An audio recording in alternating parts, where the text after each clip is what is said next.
ನೋಡಿ ಸ್ನೇಹಿತರೆ, ಈ ಒಂದು ಸನ್ನಿವೇಶದಲ್ಲಿ ನಾನಿಲ್ಲಿ ನೆರಿಗೆ ಕಲ್ಲು ಅಂತಿದೆ ಈ ಭಾಗದಲ್ಲಿ ಇದ್ದೀನಿ. ಈ ನೆರಿಗೆ ಕಲ್ಲಿನ ಜಾಗದಲ್ಲಿ ತಾಯಿ ಅಂತರಗಟ್ಟೆ ದುರ್ಗಾಂಬೆ ದೇವಿಯ ಹೆಜ್ಜೆ ಗುರುತುಗಳಿದ್ದಾವೆ. ತಾಯಿ ಇಲ್ಲಿ ಕುಳಿತು ಎದ್ದೋಗಿರುವ ಒಂದು ದೃಶ್ಯ ಅಂತ ಜನ ಈಗಲೂ ಕೂಡ ಪೂಜೆ ಮಾಡ್ತಾ ಬಂದಿದ್ದಾರೆ.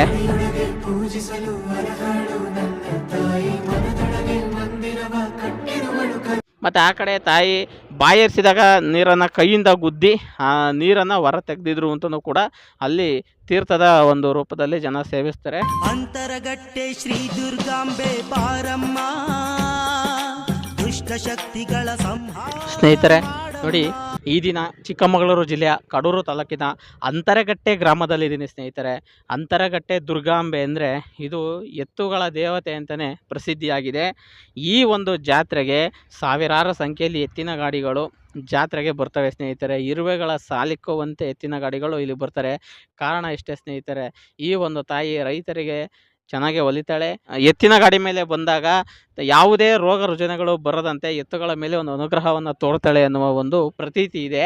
ಹಾಗಾಗಿ ಅನೇಕ ಜನರು ಜಿಲ್ಲೆಗಳಿಂದ ಸ್ನೇಹಿತರೆ, ಅಂದರೆ ಇದು ಚಿಕ್ಕಮಗಳೂರು ಜಿಲ್ಲೆಯಲ್ಲಿದೆ ಇದು ಅಂತರಗಟ್ಟೆ ಗ್ರಾಮ. ಆದರೆ ದಾವಣಗೆರೆ ಆಗಿರ್ಬೋದು, ಶಿವಮೊಗ್ಗ ಆಗಿರ್ಬೋದು, ಮತ್ತು ಚಿತ್ರದುರ್ಗ ಆಗಿರ್ಬೋದು, ಈ ನಾನಾ ಜಿಲ್ಲೆಗಳಿಂದನೂ ಜನರು ಇಲ್ಲಿಗೆ ಲಕ್ಷಾಂತರ ಜನ ಬರ್ತಾರೆ. ಸಾವಿರಾರು ಸಂಖ್ಯೆಯ ಎತ್ತಿನ ಗಾಡಿಯ ಮೇಲೆ ಬರ್ತಾರೆ. ಇದು ಇಲ್ಲಿನ ಒಂದು ಪ್ರತೀತಿ ಸ್ನೇಹಿತರೆ. ಅಂತರಗಟ್ಟೆ ದುರ್ಗಾಂಬೆ ಅಂತ ಹೇಳಿದರೆ ನಾವು, ಈ ಒಂದು ಕ್ಷೇತ್ರ ಕಡೂರು ತಾಲೂಕಿನ ಅಜ್ಜಂಪುರದ ಹತ್ತಿರದಲ್ಲಿದೆ ಸ್ನೇಹಿತರೆ. ಈ ಒಂದು ಕ್ಷೇತ್ರ ವಿಶಾಲವಾದ ಪ್ರದೇಶದಲ್ಲಿದೆ. ಇಲ್ಲಿನ ದೇವಾಲಯವಂತೂ ಅದ್ಭುತವಾಗಿದೆ ನೋಡಿ. ಇಲ್ಲಿನ ಒಂದು ದೇವಾಲಯಕ್ಕೆ ಭಕ್ತಾದಿಗಳು ತುಂಬ ಭಕ್ತಿಪೂರ್ವಕವಾಗಿ ಬಂದು ತಾಯಿಯ ಒಂದು ಕೃಪೆಗೆ ಪಾತ್ರರಾಗ್ತಾರೆ ಸ್ನೇಹಿತರೆ. ತಾಯಿ ಅಂತರಗಟ್ಟೆ ದುರ್ಗಾಂಬೆ ಇಲ್ಲಿ ಬೇಗೂರಿನ ಮದುಮಗಳು ಅಂತ ಕರೀತಾರೆ. ಅಂತರಗಟ್ಟೆ ಪಕ್ಕದಲ್ಲೇ ಇದೆ ಒಂದು ಗ್ರಾಮ. ಈ ಗ್ರಾಮದ ಒಂದು ತಾಯಿ ಅಂತಲೇ ಹೇಳ್ಬೋದು. ಇದರ ಒಂದು ಐತಿಹಾಸಿಕ ಹಿನ್ನೆಲೆನೂ ಕೂಡ ಇದೆ ಸ್ನೇಹಿತರೆ. ಅದು ನಮಗೆ ಈ ಊರಿನ ಒಂದು ಈ ಗ್ರಾಮದ ಹಿರಿಯ ಮುಖಂಡರು ತಿಳಿಸಿದಂತೆ ಒಂದು ಚಿಕ್ಕ ಮಾಹಿತಿಯನ್ನು ಹೇಳ್ತೀನಿ. ಒಂದು ಹೊಸದುರ್ಗ ಭಾಗದಿಂದ ತಾಯಿ ಮತ್ತು ಮಗ ಇಬ್ಬರು ಆಸಂದಿ ಅನ್ನೋ ಒಂದು ಗ್ರಾಮಕ್ಕೆ ಬರ್ತಾರಂತೆ. ಇವರು ಆ ಗ್ರಾಮದಲ್ಲಿ ನೆಲೆಸಿ ನಿಷ್ಠೆಯಿಂದ ಜೀವನ ಮಾಡ್ತಿರೋದನ್ನು ನೋಡಿ ಆಸಂದಿಗೆ ಆಗ ಆಸಾವತಿ ಪಟ್ಟಣವೆಂಬುವ ಒಂದು ಹೆಸರಿರುತ್ತೆ. ಆಸಾವತಿ ಪಟ್ಟಣದ ಒಬ್ಬ ರಾಜ ಅವರಿಗೆ ಕರೆದು 2 ಎಕರೆ ಜಮೀನು ಕೊಡ್ತಾನಂತೆ. ಈ 2 ಎಕರೆ ಜಮೀನಿನಲ್ಲಿ ನೀವು ಜೀವನ ಮಾಡಿ ಅಂತೇಳಿ ನೋಡಿ. ಅಲ್ಲಿ ಜಮೀನಿನಲ್ಲಿ ಜೀವನ ಮಾಡೋಕ್ಕೆ ಹೊರಟು ನೇಗಿಲನ್ನು ಉಳಲು ಹೋದಾಗ ಅವರಿಗೆ 3 ಕೊಪ್ಪರಿಗೆ ಸಿಕ್ತಂತೆ ಚಿನ್ನ. ಆ ಚಿನ್ನದಿಂದ ಸ್ನೇಹಿತರೆ ಅವರು ಶ್ರೀಮಂತಿಗೆ ಜೀವನವನ್ನು ನಡೆಸಿ ಆ ಮಗ ಇರ್ತಾನಲ್ಲ ಅವನು ಊರಿನ ಗೌಡನಾಗ ರೇಂಜಿಗೆ ಬೆಳೀತಾರಂತೆ. ಆಗ ಸ್ನೇಹಿತರೆ ಅವನಿಗೂ ಮದುವೆಯಾಗಿ ಮುದ್ದಮ್ಮ ಅನ್ನುವ ಒಬ್ಬಳು ಮಗಳಿರ್ತಾಳಂತೆ. ಆಗ ಮಗಳು ಮನೆಯಲ್ಲಿದ್ದಾಗ ಆ ಒಂದು ಕುಟುಂಬವನ್ನು ಪರೀಕ್ಷೆ ಮಾಡಲು ತಿರುಪತಿಯಿಂದ ತಿಮ್ಮಪ್ಪ ದಾಸಪ್ಪನ ರೂಪದಲ್ಲಿ ಬರ್ತಾನಂತೆ ಸ್ನೇಹಿತರೆ. ದಾಸಪ್ಪ ನಿಮಗೆಲ್ಲ ಗೊತ್ತು, ಹಣೆಗೆ ನಾಮ ಇಡ್ತಾರಲ್ಲ, ಆ ಒಂದು ಇದು ಚಿನ್ನದ ಒಂದು ಗಟ್ಟೆಯನ್ನು ಹಿಡ್ಕೊಂಡು ಬರ್ತಾರಂತೆ. ಅವ್ರ ಮನೆಗೆ ಊಟ ಸಿಗುತ್ತಾ ಅಂತ ಕೇಳ್ತಾರಂತೆ. ಇಲ್ಲ, ಇಷ್ಟು ಬೇಗ ಇನ್ನು ಇಲ್ಲ, ಅಡುಗೆ ಮಾಡಬೇಕು ಅಂತ ಹೇಳ್ತಾರಂತೆ. ಸರಿ, ನೀವು ಅಡುಗೆ ಮಾಡಿ, ನಾನು ಸಂಧ್ಯಾ ವಂದನೆ ಮುಗಿಸ್ಕೊಂಬರ್ತೀನಿ ಅಂತ ಹೋಗ್ತಾರಂತೆ. ಆ ಅಡುಗೆ ಮಾಡೋಕ್ಕೆ ಒಲೆ ಹೊಚ್ಚಿದಾಗ ಮುದ್ದಮ್ಮ ಆ ಒಲೆ ಕಾವಿಗೆ ಆ ಚಿನ್ನದ ಒಂದು ನಾಮ ಇಡುವಂಥದ್ದು ಕರಗಿ ಕೆಳಗೆ ಜೋಳಿಗೆಯಿಂದ ಇಳಿತಾ ಇತ್ತಂತೆ. ಆ ಮುದ್ದಮ್ಮ ನೋಡಿ, ಇವರು ಇಂಥ ಶ್ರೀಮಂತರು ನಮ್ಮ ಮನೆಗೆ ಊಟಕ್ಕೆ ಬಂದಿದ್ದಾರಲ್ಲ, ಏನು ಪರೀಕ್ಷೆ ಮಾಡ್ತಿದ್ದಾರೆ ಅವರು ಅಂತೇಳಿ ಆ ಕಸ ಹೊಡೆಯುವಾಗ ಚಿನ್ನದ ಒಂದು ಕರಗಿರುವ ಒಂದು ಪ್ರಮಾಣ ಮನೆಗೆ ಸಿಡಿದು ಮನೆಯೆಲ್ಲ ಚಿನ್ನ ಆಗೋಯ್ತಂತೆ. ಆಗ ಅವ್ರ ಮನೆಗೆ ಬಂದಾಗ ನನ್ನ ಪರೀಕ್ಷೆ ಮಾಡ್ತಿದ್ದಾರೆ ಇವರು ಅಂತೇಳಿ, ಸರಿ ನಾನು ನಿನಗೆ ಊಟಕ್ಕೆ ಇಕ್ತೀನಿ, ಇದೆಲ್ಲ ಊಟ ಮಾಡಬೇಕು ಅಂತ ತುಂಬ ದೊಡ್ಡ ಪ್ರಮಾಣದಲ್ಲಿ ಊಟವನ್ನು ಇಡ್ತಾರಂತೆ. ಆವಾಗ ಅವರು ಊಟ ಮಾಡೋಕೆ ಕೂತ್ಕೊಂಡಾಗ ಅವರನ್ನು ಬೈದು ಓಡಿಸ್ಬಿಡ್ತಾರಂತೆ.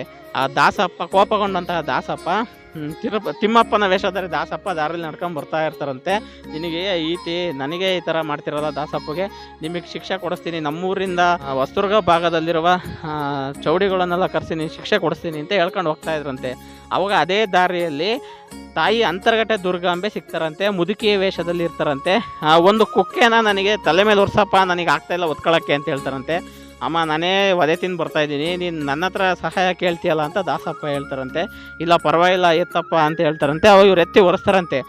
ನಿನಗೆ ಯಾರು ಈ ಥರ ಮಾಡಿದ್ದು, ನೀನು ಯಾರನ್ನೂ ಕರ್ಕೊಂಬರ್ಬೇಕಾಗಿಲ್ಲ, ನಾನೇ ಬರ್ತೀನಿ ಬಾ ನಿನ್ನ ಜೊತೆ ಅಂತ ಬರ್ತಾರಂತೆ ಸ್ನೇಹಿತರೆ. ಬಂದು ಆ ಒಂದು ಆಸಾವತಿ ಪಟ್ಟಣದಲ್ಲಿ ಕೆಟ್ಟವರನ್ನೆಲ್ಲ ಸರ್ವನಾಶ ಮಾಡುವ ಮುಖಾಂತರ ಒಂದು ಬೆಂಕಿಯ ಮಳೆಯನ್ನೇ ಸುರಿಸ್ತಾರಂತೆ ಅಂತರಗಟ್ಟಮ್ಮ. ಆ ಒಂದು ಮಳೆಗೆ ಸಿಕ್ಕಿ ದುಷ್ಟ ಜನರೆಲ್ಲ ಬಲಿ ಆಗ್ತಾರಂತೆ. ಆಗ ಊರಿನ ಗ್ರಾಮ ದೇವರುಗಳಾದ ಆಂಜನೇಯ ಮತ್ತು ರಂಗನಾಥ ಸ್ವಾಮಿ, ದನ ಕಟ್ಟಲು ಸ್ವಲ್ಪ ಜಾಗ ಉಳಿಸು, ಎಲ್ಲ ಜಾಗನೂ ನಾಶ ಮಾಡಬೇಡ ಅಂತ ಕೇಳ್ಕೊಂತಾರಂತೆ. ಹಾಗಾಗಿ ಈಗಿರುವ ಒಂದು ಆಸಾವತಿ ಪಟ್ಟಣವನ್ನು ಆಸಂದಿ ಗ್ರಾಮ ಅಂತಿದೆ. ಈಗ ಅಷ್ಟು ಜಾಗವನ್ನು ಬಿಟ್ಕೊಡ್ತಾರಂತೆ ಸ್ನೇಹಿತರೆ. ಈಗ ಊರು ಸ್ವಲ್ಪ ಇಂಪ್ರೂವ್ ಆಗಿದೆ ನೋಡಿ. ಇದು ತಾಯಿ ಅಂತರಗಟ್ಟಮ್ಮ ದುರ್ಗಾಂಬೆ ದೇವಿಯ ಒಂದು ಹಿನ್ನೆಲೆ. ಅಲ್ಲಿಂದ ಬಂದು ಅಂತರಘಟ್ಟಲ್ಲಿ ಈ ತಾಯಿ ನೆಲೆಸ್ತಾಳಂತೆ. ಪ್ರಾಣಕ್ಕೂ ದೊಡ್ಡದು ತಾಯಿಯ ಋಣ. ನೋಡಿ ಸ್ನೇಹಿತರೆ, ಈ ಒಂದು ಸನ್ನಿವೇಶದಲ್ಲಿ ನಾನಿಲ್ಲಿ ನೆರಿಗೆ ಕಲ್ಲು ಅಂತಿದೆ ಈ ಭಾಗದಲ್ಲಿ ಇದ್ದೀನಿ. ಈ ನೆರಿಗೆ ಕಲ್ಲಿನ ಜಾಗದಲ್ಲಿ ತಾಯಿ ಅಂತರಗಟ್ಟೆ ದುರ್ಗಾಂಬೆ ದೇವಿಯ ಹೆಜ್ಜೆ ಗುರುತುಗಳಿದ್ದಾವೆ. ತಾಯಿ ಇಲ್ಲಿ ಕುಳಿತು ಎದ್ದೋಗಿರುವ ಒಂದು ದೃಶ್ಯ ಅಂತ ಜನ ಈಗಲೂ ಕೂಡ ಪೂಜೆ ಮಾಡ್ತಾ ಬಂದಿದ್ದಾರೆ. ಈ ಒಂದು ಸ್ಥಳ ಅಷ್ಟೇ ಅತ್ಯುತ್ತಮವಾಗಿದೆ ಸ್ನೇಹಿತರೆ. ಡೈಲಿ ಪೂಜೆ ಮಾಡ್ತಾರೆ, ಎಲ್ಲ ಮಾಡ್ತಾರೆ. ಮತ್ತು ಆ ಕಡೆ ತಾಯಿ ಬಾಯರಿಸಿದಾಗ ನೀರನ್ನು ಕೈಯಿಂದ ಗುದ್ದಿ ಆ ನೀರನ್ನು ಹೊರ ತೆಗೆದಿದ್ರು ಅಂತಲೂ ಕೂಡ ಅಲ್ಲಿ ತೀರ್ಥದ ಒಂದು ರೂಪದಲ್ಲಿ ಜನ ಸೇವಿಸ್ತಾರೆ. ಇದು ಇಲ್ಲಿನ ಒಂದು ಪುರಾಣದ ಹಿನ್ನೆಲೆ ಸ್ನೇಹಿತರೆ. ನೋಡಿ, ಈ ಒಂದು ಹಿನ್ನೆಲೆ ಯಾವ ರೀತಿ ಇದೆ ನಮಗೆ ಊರಿನ ಒಂದು ಗ್ರಾಮಸ್ಥರು ತಿಳಿಸಿದ ಹಿನ್ನೆಲೆ. ಇದ್ರ ಬಗ್ಗೆ ಇನ್ನೂ ಹೆಚ್ಚಿನದಾಗಿ ಮಾಹಿತಿ ನಮಗೆ ಗೊತ್ತಿಲ್ಲ. ನಿಮಗೇನಾದ್ರು ಗೊತ್ತಿದ್ದರೆ ಕಮೆಂಟ್ ಮುಖಾಂತರ ತಿಳಿಸಿ ಸ್ನೇಹಿತರೆ. ಈ ಬಂದಂಥ ಎಲ್ಲರನ್ನೂ ಕೂಡ ಅನುಗ್ರಹಿಸ್ತಾ ಬಂದಿದ್ದಾಳೆ ತಾಯಿ. ಅದಕ್ಕಾಗಿ ಭಕ್ತಾದಿಗಳು ಹೆಚ್ಚಿನ ಸಂಖ್ಯೆಯಲ್ಲಿ ಬರ್ತಾ ಇದ್ದಾರೆ ಸ್ನೇಹಿತರೆ. ಇನ್ನೊಂದು, ಈ ಒಂದು ಜಾತ್ರೆ ಸಂಜೆ ಈ ದಿನದಿಂದ ಆರಂಭವಾಗುತ್ತೆ. ನೂರಾರು ಎತ್ತಿನ ಗಾಡಿಗಳು ಬರ್ತವೆ. ಇಲ್ಲಿ ಬಂದಂಥ ರೈತರನ್ನು ಕೂಡ ನಾನು ಸಂದರ್ಶನ ಮಾಡ್ತೀನಿ ಸ್ನೇಹಿತರೆ. ಯಾವ್ಯಾವ ಭಾಗದಿಂದ ಬರ್ತಾರೆ, ಎಷ್ಟು ಜೊತೆ ರಾಸುಗಳಲ್ಲಿ ಬರ್ತಾರೆ ಅನ್ನೋ ಒಂದು ಪರಿಪೂರ್ಣವಾದ ಮಾಹಿತಿಯನ್ನು ನನ್ನ ಭೂಚೇತನ ಯೂಟ್ಯೂಬ್ ಚಾನಲ್ ಮುಖಾಂತರ ನಿಮಗೆ ತಿಳಿಸುವಂಥ ಒಂದು ಪ್ರಯತ್ನ ಪಡ್ತೀನಿ. ದಯವಿಟ್ಟು ಯಾರೇ ಜಾತ್ರೆಗೆ ಬರಲಿ ಸ್ನೇಹಿತರೆ, ಒಂದು ಸ್ವಚ್ಛತೆಯನ್ನು ಕಾಪಾಡಿ.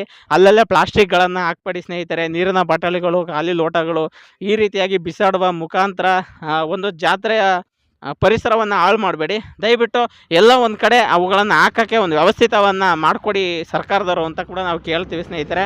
ನೋಡಿದ್ರಲ್ಲ ಸ್ನೇಹಿತರೆ, ಇದು ಅಂತರಗಟ್ಟೆ ದುರ್ಗಾಂಬೆ ದೇವಿಯ ಕುರಿತಂತೆ ಒಂದು ಚಿಕ್ಕ ಮಾಹಿತಿ.